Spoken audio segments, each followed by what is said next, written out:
शुक्लाम्बरधरं विष्णुं शशिवर्णं चतुर्भुजं प्रसन्नवदनं ध्यायेत् सर्वविघ्नोपशान्तये।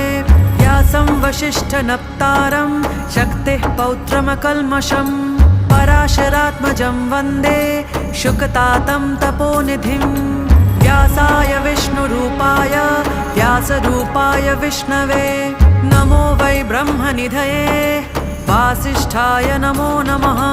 अविकाराय शुद्धाय नित्याय परमात्मने सदैकरूपरूपाय विष्णवे सर्वजिष्णवे यस्य स्मरणमात्रेण जन्मसंसारबन्धनात् विमुच्यते। नमस्तस्मै विष्णवे प्रभविष्णवे।